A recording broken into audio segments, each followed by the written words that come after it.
We're back, and today we are going to be, I'm going to put this down because I want to have a one-on-one conversation with you guys. We're not here. We're not here right now. You're here. You're here having the one-on-one. We're not here, you dumbass.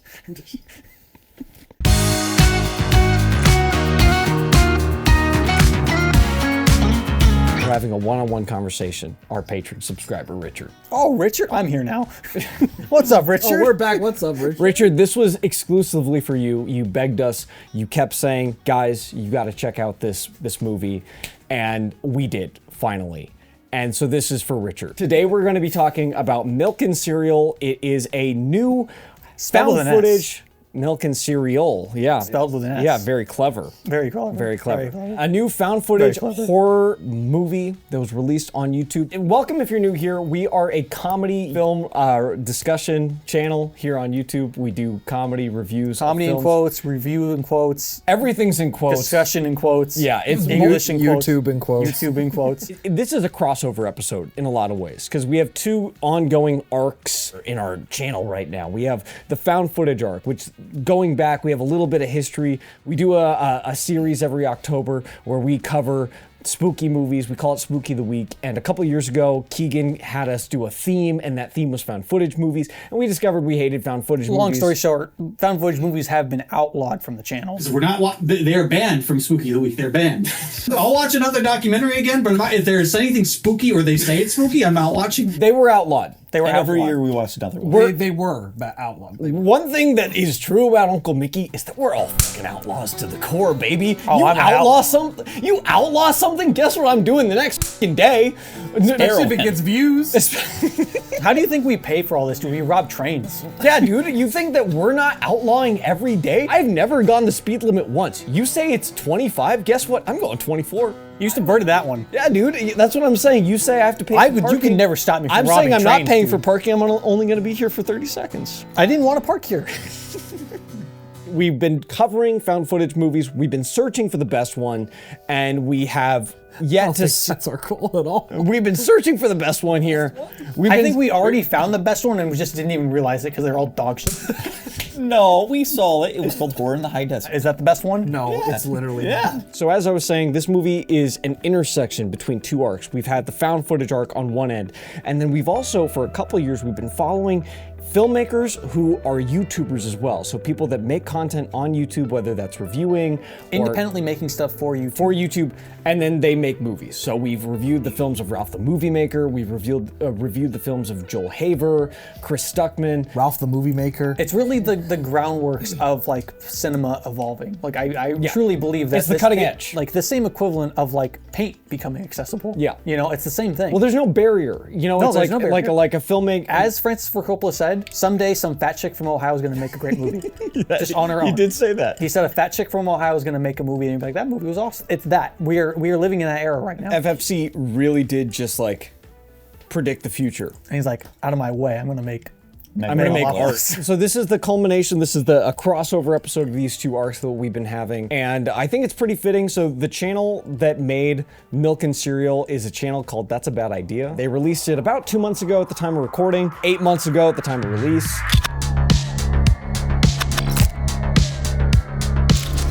So I'm not terribly familiar with the channel. I've seen a couple of their sketches online. They did one in the beginning of this year, or at least I saw it in the beginning of the year, that was like when you hate Dune and all your friends like think you're a loser.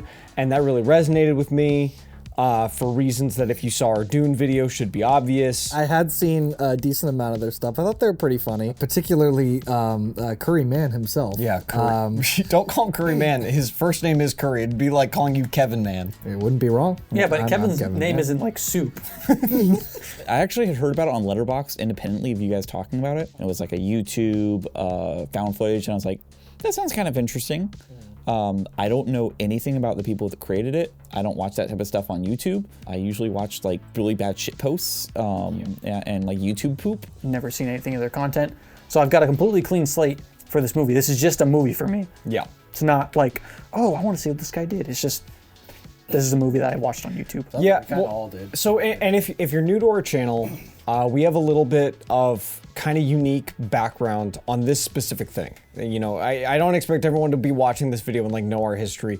We have made feature films before, and specifically we've made a mockumentary comedy that we released for free on YouTube as well. That's where our perspective is grounded. We're coming at this from like knowing the mechanics of small budget not filmmaking mystical. works. Yeah, like It's exactly what I've experienced in life. like we know what can be done in the no budget space. Not saying that our movie's like the best of them or anything, like we kind of know how the sausage is made. Well, and we've made a million shorts. We've seen some really great feature films made by some really talented people. I always cite Drowning Potential as a movie that we all really liked that was made on YouTube, and that's no kind of money. for no money. Literally, like I think they spent $200 on that movie, and so like there's a pretty high bar at this point, and that's kind of what I'm saying is like there's a high bar, and we know how low the depths are because we've been there. We're not just sitting on the couch and like just calling the shots. Why Like, didn't James Cameron just fucking do that? yeah, we've been in the trenches. We know what the mud looks like because we've been staring at it our entire lives. So like I'm super empathetic to the endeavor.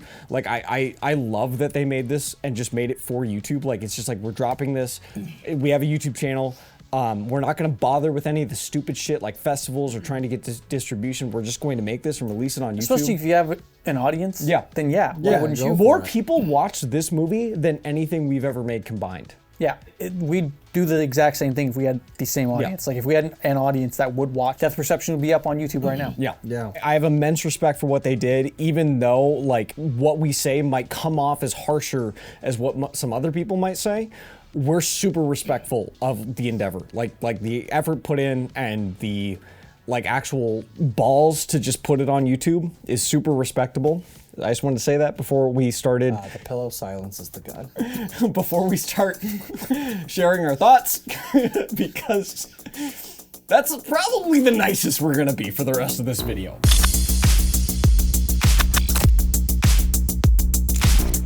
Sam's like, what did you think of Milk and Cereal? So I've now seen this movie twice. So you've probably gleamed a lot. I've You got a lot of gleaming potential. I would say, without a doubt, 100%, I've gleaned everything there is to glean. It was actually very funny to watch because I was just watching your guys' mindset that I had watching it the first time. I was like, yeah, this, because for me too, I was watching the movie the first 20 minutes or so. I was like, I hate the editing, but like, you know, I'm not that against the premise. You're like, oh. And then there's a big moment that happens about halfway through that you're like, oh, okay, is this the movie? That's funny. I like this movie. This movie has a clear like. This movie bit has a clear behind it. bit behind it. And when I was watching it, I was like, this is perfect for a no budget YouTube movie. This is perfect. I wish I came up with this idea. This is hilarious.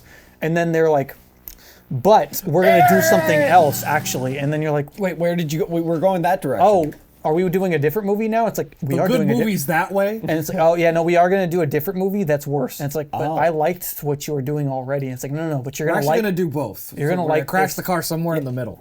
in the Let's end give of it, context because we have not given any context. I don't wanna for what spoil we're it yet. talking about.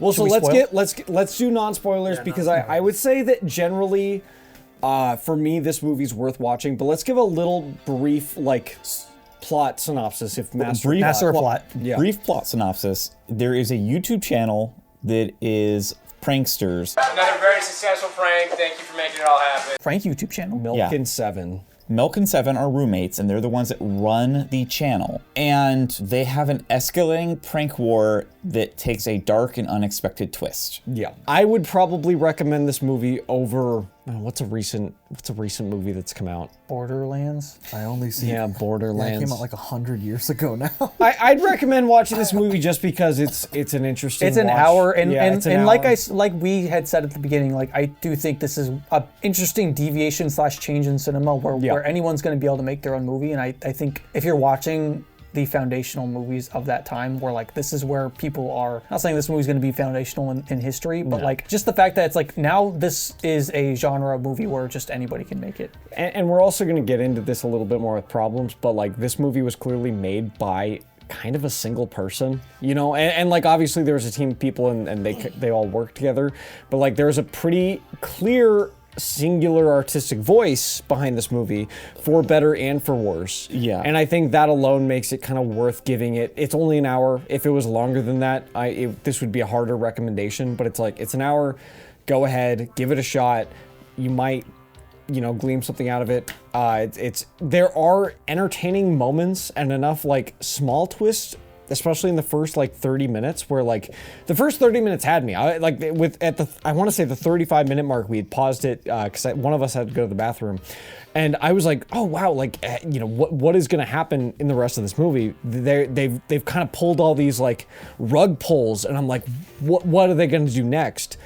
And I think those moments alone give it kind of enough where like if this was on Hulu, and there's I some wouldn't funny give jokes. it. Yeah, there's some funny jokes. There's one super funny joke that gets done 2 or 3 times, which is whether or not the camera's rolling. They get asked to turn the camera off. The first one happens when they're at the outside of the van, and they blur a guy's face because he's like, "Don't fucking record me," and they deepen his voice. What are you filming this? Well, yeah, so we're part of... let me rephrase. You can't film this. Well, Turn that off. He turns that off. He pushes the camera down. And then there's a cut. It's the exact same framing. It has clearly been less than 30 seconds. It's like he just stopped recording long And he enough. just starts getting into the van. And he gets in the van, and then the next time it cuts, they're not even blurring his face face or is just deepening his voice full-blown his anymore. face. And so that joke gets repeated at least one other time, and it's super funny. Yeah, I would say surprising. There was like maybe like 6 or 7 like laugh out loud jokes that I really surprised me. There are surprised funny us. jokes Yeah. in there. The unfortunate part was everything else. I would say the most unfortunate thing was the editing to me. This is Jason. He's going to be helping me out with the event tonight.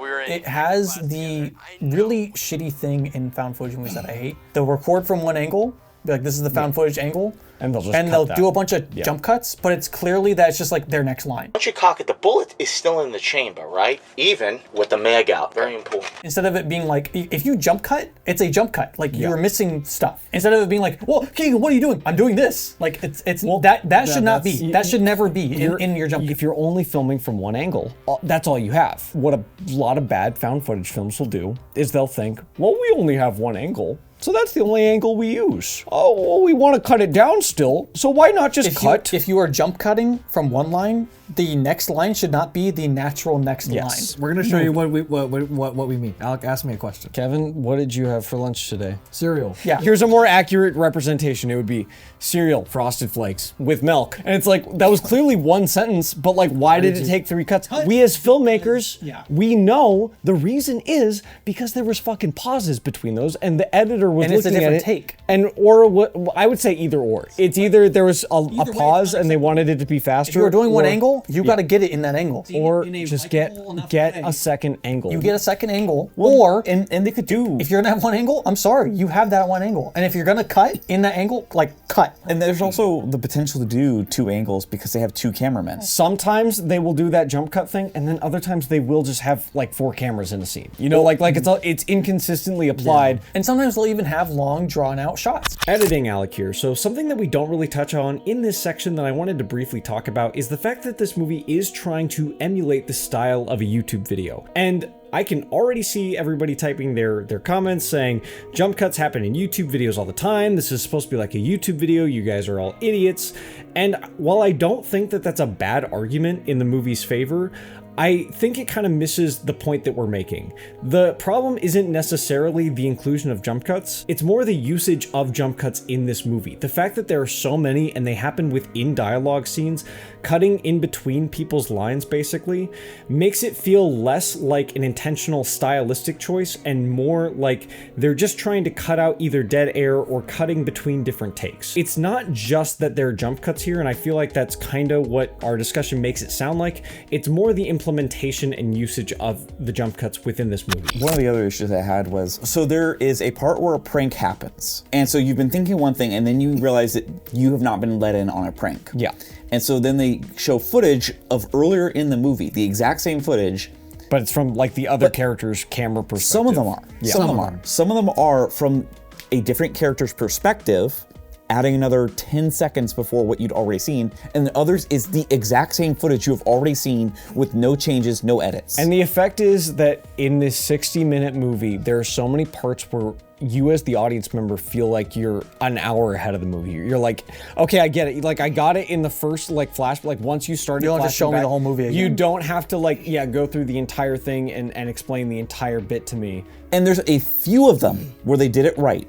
where it was like they added another like 5 seconds before the start of what you had previously seen. So it's like, oh, And it adds cuts off at a funny point when you realize, oh, I've already seen this scene. And A lot of this movie's problems are over-explaining. So let's do general recommendations, then Or go in straight Space into Eggs. Oh, I didn't like the movie, really. Definitely seen worse. But honestly, I struggle to recommend it to anyone other than you like to watch YouTube movies, so you should watch it, I guess. It's not that bad. I think it was a very frustrating film to watch because while, like I said, there were actually funny parts and concepts that we all really liked a lot, the problem was I think they were just trying to make two interesting films and they were both stabbing each other and both didn't mix. Both films ended up dying in the end. I think we all groaned when the movie ended. Yeah. One of our biggest problems, I think collectively, is that there are really good ideas in this movie. Then in the second half, they get shoved to the side for less interesting ideas. And I think that without spoiling anything, our general takeaway is that there's two competing movie ideas within this movie, where it's like you have one idea that is set up in the first 30 minutes, and then at around the 25, 30 minute mark, this second idea is kind of brought in, and that second idea is just way less interesting, but it becomes what the movie is. That is ultimately what ruins the movie for me, that happens in lots of movies in general, where like I was invested. I did like what you were going for in the first 20, 30 minutes. Yeah. And then the movie just shifts into something else, and I'm like, Well, I'm not completely here for ruined this. this. Like Yeah. you had a good thing. Everything You had that was fire, interesting about this, and you you put it just out ruined. because you thought it Yeah. was funny. We'll get into more detail with spoilers, but it was a painfully, frustratingly mixed bag. But if you had to give it, Oh, like Space Eggs? Eggs, yeah. Yeah, you didn't like this movie. No, I didn't. You literally opened up your final thoughts by So saying yeah, you out didn't of like it. 12. Yeah, out of 12, I gotta give it an 8 out of 10.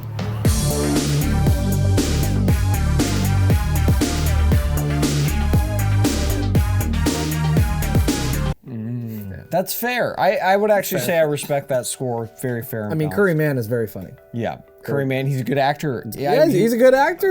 Curry's good. Curry's good. Overall, a lot of the performances were very solid. There were a few moments in the beginning of the movie where I was like, oh, that person's performance is weak. Like, I actually groaned at one point where the old man is giving a monologue. There's a girl in my head.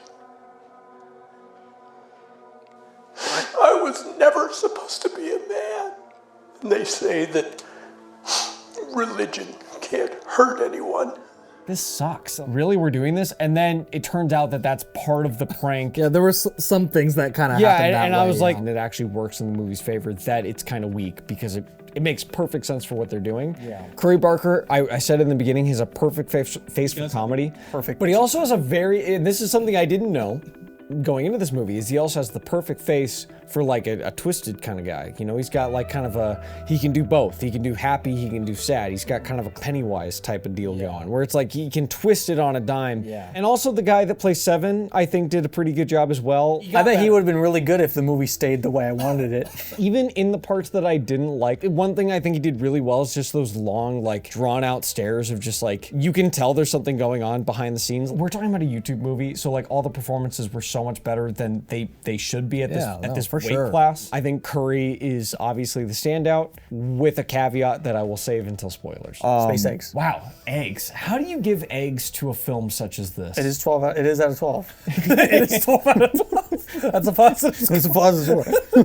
It is out of 12. Well, it is 12 out of 12. I would generally recommend this movie. If you watch some of the other videos on their channel, they have solid craft behind their filmmaking. Their cinematography and some of their skits is actually really decent. Their lighting is decent. They intentionally shot on a shittier camera for this, I think because they were trying to do a found footage thing, and like they know what they're doing. I'd recommend it. Okay, fine. God, I'm sorry, God, dude. I was trying to dance around having to fucking give eggs. You have to give eggs. You have to give eggs. For work.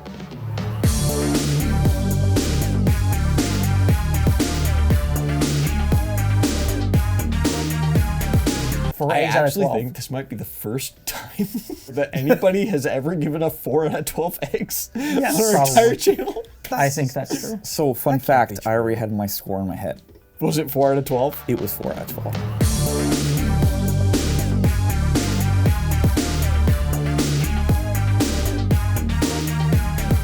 Oh, That's a double 4 out of That's 12. a double 4. If you- that is special though. A double 4 is better than a 12 out of 12. I like It's more rare for it's sure. more rare. It's more I rare. was debating between a 5 and a 4, and I was like, you know what? I gotta go with 4. 4 out of 12. Even before you said, I was already. You want to give some final thoughts? Yeah. So final thoughts. I don't know how many feature lengths they've done or like longer films they've done. No, either. They did a very good job for amateur filmmakers. There's a lot of issues that they need to improve upon. I don't mean that to belittle their work, because they've done a good job, but they clearly need to learn more about making a film. So before spoilers, to really, because I really feel like I can't explain too much of how I really feel about this movie without spoilers. A similar thing I've said to some of our YouTube subscribers and other things we've reacted to and reviewed is that like I think it's objectively terrible, but I'm proud. They literally just picked up the camera and went. You know, it's one of those things, and I can't really fault that. I find the new sort of wave of cinema in this way that anybody can make a movie, even though most of them are going to be terrible. I find it interesting And inspiring, too. and inspiring. Yeah. But I do not like this movie. I like if I'm judging it as a movie and I don't like it. I hate Yeah. found footage movies, first of all. Yeah. And second of all, you to me squandered everything you had. Like I thought it was going somewhere, and I was like, wow, this movie sucks now. So I'm gonna give it a 1.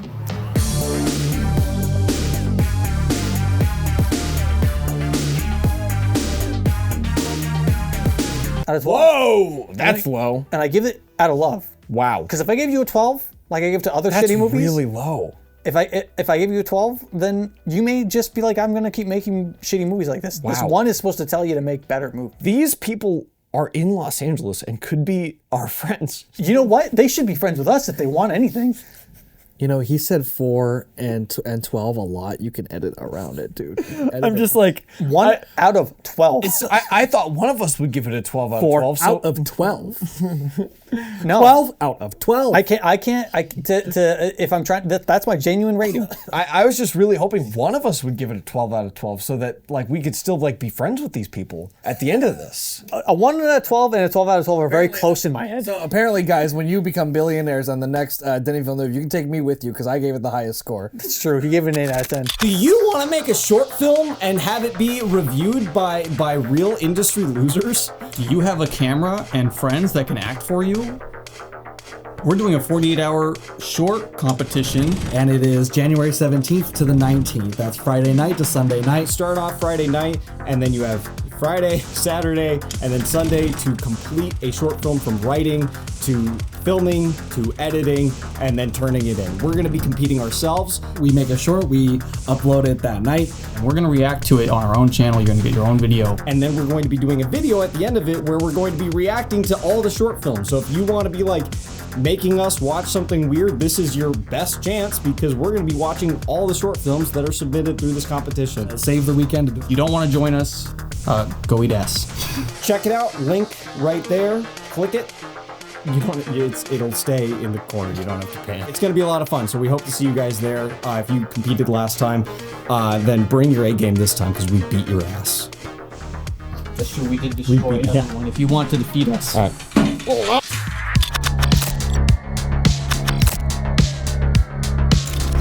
Just to explain ourselves a little bit, when the movie was going, I was like, I really hate this editing. But ultimately, I was like, this is kind of funny. There's some things that are making me laugh. And then the scene happens where they kill the guy. I was busting up the first 20 minutes. I was belly laughing left and right. Well, Like, there's the funny scene in the stairway where he's like, are you recording? And he's like, Turn it off. Why? Come on. Fine. and it's still recording. zooms in on That his is really face. funny. There's some really funny stuff. And in- then it ends with, yeah. there's still. Are you recording? Yeah. Are you recording?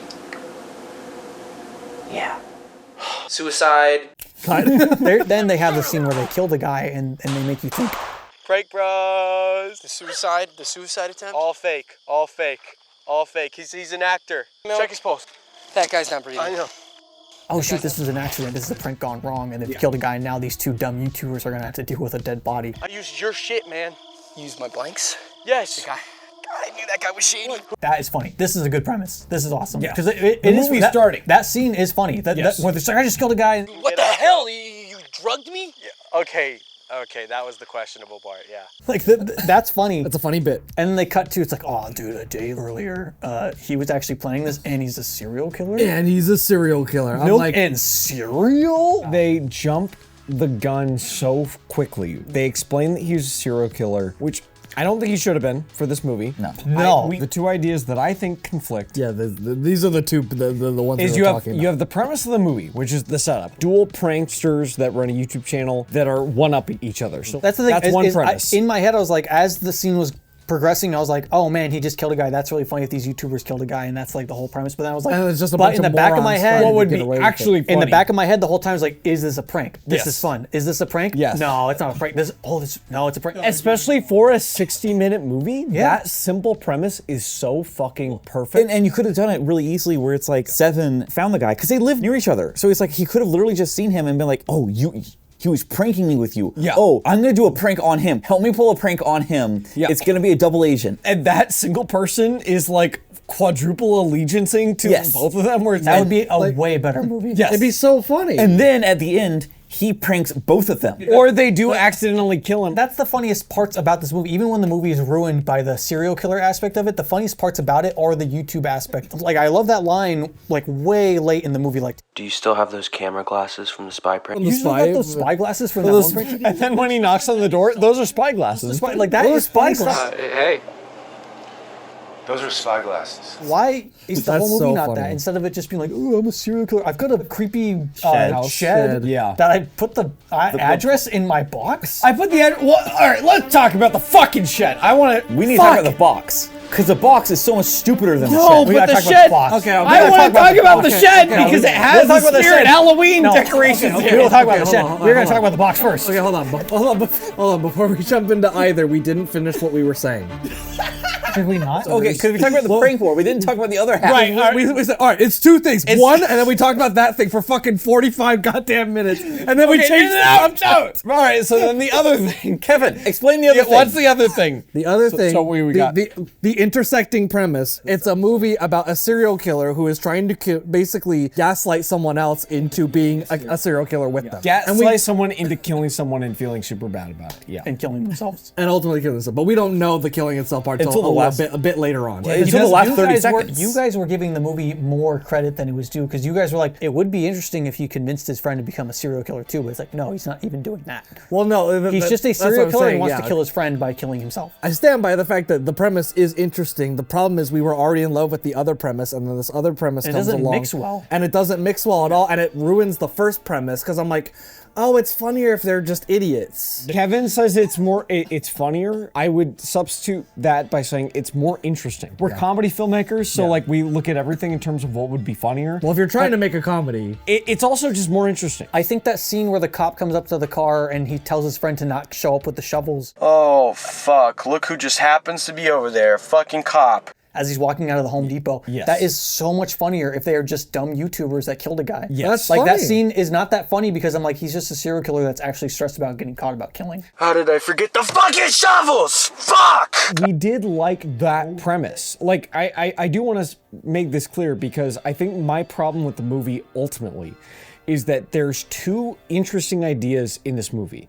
They just completely cancel each other out when you put them in the same movie. So many people have seen a prank channel and hate that stuff. Yes. Well, and you're just like, you're just gonna get someone hurt. It's like and, they and did. and it has happened. That's funny. That's satirical. And also the 4D chest layer of it was also funny. Like we were making jokes while watching it of like, Is this a prank? Is this a prank? And like imagining the layers that it could go to and thinking, oh, that could be interesting for a movie. And like it keeps And going. that would make your first act way better. You don't know how deep it goes. And like the farther along in the movie you go, the more you realize you can't trust anybody on anything they say. They also would have executed the YouTuber idea that we were saying should have been the rest of the movie better than what they executed with the serial killer thing, where a lot of it just doesn't work for me. Like a lot of it, I'm just kind of like, well, this is a little not, this is a little hacky, a little cringy. Yeah. Back in my spot. Instead of just being like, this is funny. When you're doing everything yourself, it can be so hard to see where your own like blind spots are. And I think for this movie, it's very clear that he liked a lot of what he was doing as an actor. Like he's getting to act like a crazy person and like go like full tilt on some of those moments. And I could see from a performer standpoint why he might think that's some of his best work. But in the movie, I don't think a lot of that stuff works, and I think it brings the movie down. Like the stuff where he's being really crazy might look great on a reel, but I think that it damages the movie substantially when you're watching it. He's probably the best actor in this movie, I'd say by a long shot, and I think he's very entertaining. But yeah, I feel like he doesn't carry these scenes, oh, now it's crazy man talks to the camera scene. I've seen that in a lot of movies, and it doesn't quite work for this one, and it kind of just slows the plot down. Like when you start learning that he's a psycho killer or whatever, it just slows the plot down. I don't know if it's just his performance or if it's just, I'm not into that premise. There's a scene where the two other members of the YouTube channel are trying to find where Seven and Milk have gone. This is also one of the worst parts of the movie. We gotta figure out what happened in that prank. Oh, a completely cuttable part of the movie too. Yes, Like, it literally goes nowhere. DSD cards. Well, Milk normally keeps his camera bag right here. And they're like, oh, his camera bag's not here. Let's look under his bed. Oh, there's an old camera bag. No, that's not the one you should want. There's a box with a giant taped on X on it. Why does he have a box under his bed? We better open this and look into it. What is that thing? This is... More like he keeps his porn in there. I don't think we should be touching this, especially if he's not here. What if this has something to do with the fight, though? Why? Why the fuck are you opening this random box? This is a prank channel. We have to look into every box we see. But by the way, the X is masking tape. That box looks sketchy as fuck. Do you assume this is porn? I would 3, just assume it's weed. I'll even say 4, even more likely than what they come up with. It's just anything, you know. It's a prank channel. Like it's prank supplies. If you went underneath any piece of furniture in my house, you'd probably find something where it's like, what is this? And then the explanation is pretty boring. It's like, oh, that's just like a blood vial. Like we have blood. We've done horror movies before. Oh, that was Kevin's hat when he was in Fart. Yeah, this is like if you've done anything related to any content creation thing at all, you have so much weird shit lying everywhere where it's just like, oh, this is vials of blood. Oh, this is from our vial of blood prank. Like literally that explanation makes more sense than what the characters Instead, assume. they get completely on board with what the they audience read the already script. knows. They read the script in that scene. They go, oh my gosh, it's the blood of this victim. She's a goddamn serial killer. What the fuck? The fuck? Isn't Rick in Denver's? No, that can't be. Who are these people? They find vials of blood with names on them. They pull it out, and underneath they find a key and then an address on a piece of tape. That is where his serial killer shed is. Why does he need to write down what his own address for his serial killer shed is? He knows where it is. I don't know why would his address be there? Why? If you're looking for my murder victims, please check this address. Check this address for my murder victims and my spooky skeletons. Our initial reaction to seeing the contents of the shed was not inherently negative. It was questioning, but not negative. And the reason why it was that way was because the movie set up so many pranks that we're giving the benefit of the doubt. When we saw Halloween decorations sprinkled around the floor, we saw a brain that they bought on Amazon. A brain that you could, and then they had a skull that you could just buy at Spirit Halloween. Like, you know what? It's not really this is there. His prank shed, not his murder shed. This is the prank shed, not the murder shed. Because we did the same thing. We're like, oh, that guy's a bad actor. Turns out was an actual actor, right? We're like, oh, this is a dumb prank. Oh, it is. They're a dumb prank channel. Okay, we thought these things unfold that way, so we just assumed that maybe there was going to be some kind of reveal. And then it's a very serious scene later on when the other two friends, they go in and they're like, oh my God, look at all these bones. Oh my gosh, look at these bones and not fake things at all. They literally have just like perfectly clean human bones lying around the ground where it's like, that's funny. If you're making a silly thing where it's like, oh yeah, it's a prank, you know, you leave things around, you're trying to scare somebody, yeah, you leave the Spirit Halloween things around. But like, if you really want this to read as like, oh my God, this is real serial killer, then it's like, don't even include this. Get rid of that. Yeah, get rid of the skeleton. Maybe have some blood if you really need that, but if not, you don't go the complete opposite direction. Have a completely pristine. You don't need the skeletons. With plastic. The skeletons make it feel so cheesy to me. With the bones? With the bones and everything. You tell me you left a leg bone just there? Like, just take it out. A perfectly clean leg bone? And then one of the other thoughts in my head was like, if you want to do a serial killer who's also a YouTube prankster, if he was using body parts from his victims for like a prank or something like that, where it's like, oh, here's the spooky prank. But this is where I'll criticize it from low budget filmmaking perspective. That's the one thing you spend money on. If you're gonna say that this is real, and this is genuinely just from our own perspective, this is what I like. You gotta sell it. If we were spending money on anything in a movie like this, if you're selling one thing, you're selling the effects. Like, you need to spend money on making, if you're gonna put body parts in something like this and say that that's real, you need to fucking sell it. Like, otherwise, don't include it. Otherwise, cut it out. And you could even do it like a lower budget thing, because he had one where it's like, this is a jar with someone's ear in it that he shows the camera at one point. That didn't look terrible. Yeah, That didn't look bad, so what he it's do quick. is he collects a specific body part from the victims, and so it's And like he that's just it. has a. And that's fine. Yeah. You have high budget, or higher budget for this one specific body part of a prop, like it's a good looking fake ear, you put it in a jar, and you just have like 7 of those jars. They did have a couple of good squib moments. Yeah. Like the knife in the guy's neck in That looked really good. That looked really really good. That was cool. The blood spurting out I really all over did his not shirt. like when he smashed the girl's face in. It was fine at first. I was like, you do the sound effects, but it You're was trying not to hurt unforgivable when you Yeah. brought her face up and she looked completely normal. Yeah. Like she had some blood on her nose. But you're trying to sell that she's been smashed to death. Just don't bring her face up. To me, it's twofold. It's the commitment on the actor's part, where like there wasn't enough selling that like violent actually shoving in.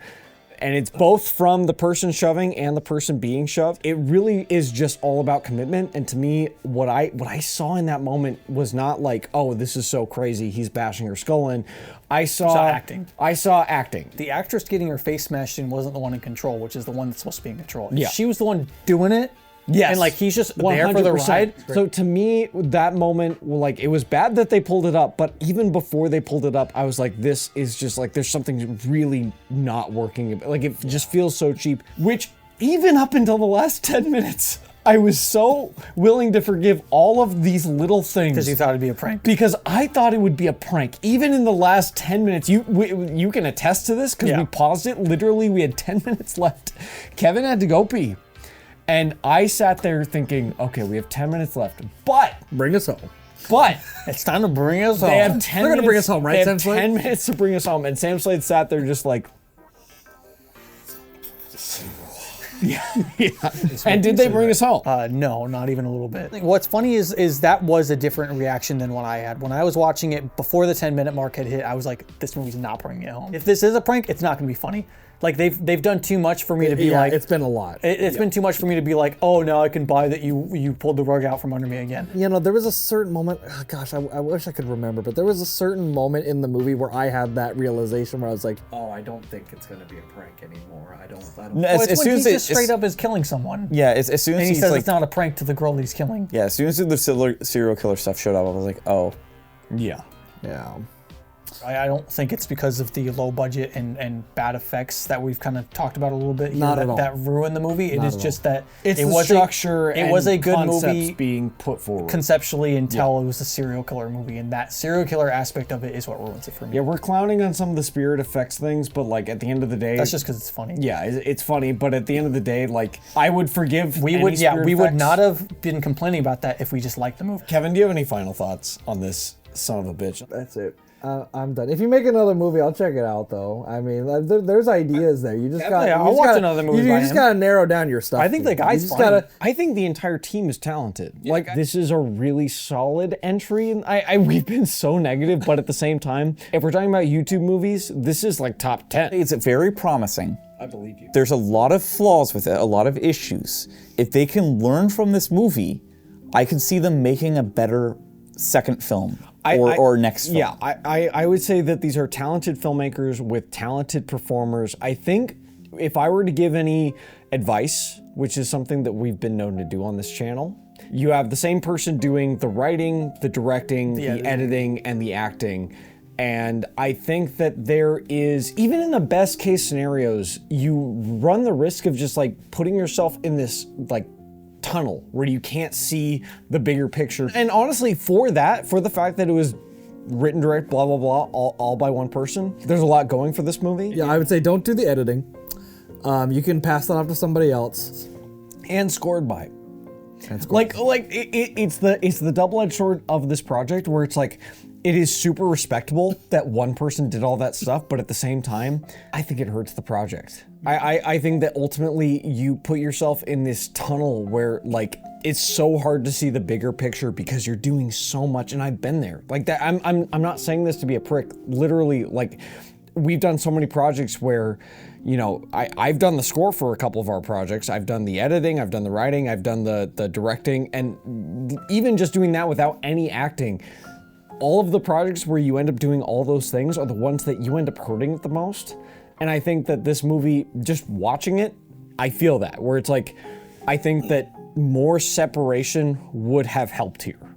Even if it's just kicking the editing to somebody else. Every one of your favorite films you've ever seen, even the ones directed by Jim Cummings, like, he's not the cinematographer, you know? Film's always collaborative. Even when you look at these fringe cases of people where it looks like they're doing everything themselves, most of the time they have a lot of help. And so we're saying this not to be like, oh, well, you know, you're bad and you should do less because you're just not good enough to do all those things. It's more like speaking from our own experience. Yeah, even when a lot of the people that are pointed at as doing everything themselves, usually they're not actually doing everything themselves. Sometimes also though, I could see that this being the scenario, sometimes it's just easier to get the project finished by yourself. When you're doing everything yourself. I could see that being the case where he's not relying on anybody. Sometimes the less on set, the faster you can work. Richard, I'm so sorry we didn't like this movie as much as you wanted us to. Richard, you asshole. Why did you recommend this movie?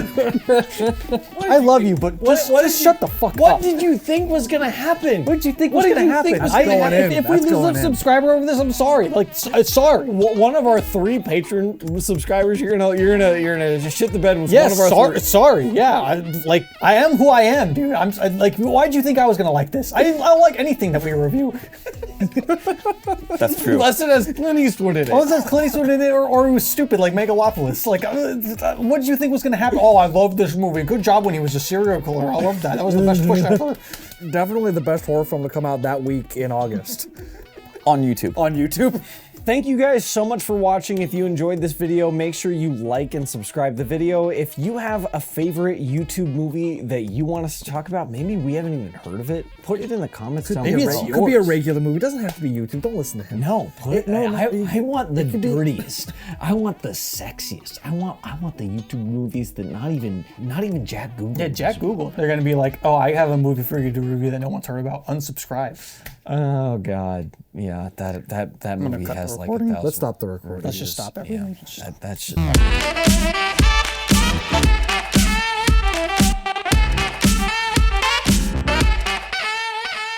So in this video, we joke about the fact that because Curry and Cooper are so close to us in the greater Los Angeles area, there's a good chance that we could know somebody who knows them. And then while I was editing the video, I found out that a good personal friend of ours is actually acquainted with them. So that's cool. Curry, Cooper, if you guys are watching this, sorry. I hope that our video was enjoyable in some capacity, and I just wanted to throw out an open invitation, and this is to Curry and Cooper, but also anybody whose movies we've reviewed. If you want to come on down to the studio and call us all idiots that don't understand art to our faces, the invitation's open. You can DM us anywhere. We're generally pretty fun guys, I think. Yeah, we'd love to, build bridges, not just burn them. Maybe rebuild bridges that we've burned over the course of a 40-minute video. I love rebuilding bridges. So you could do that.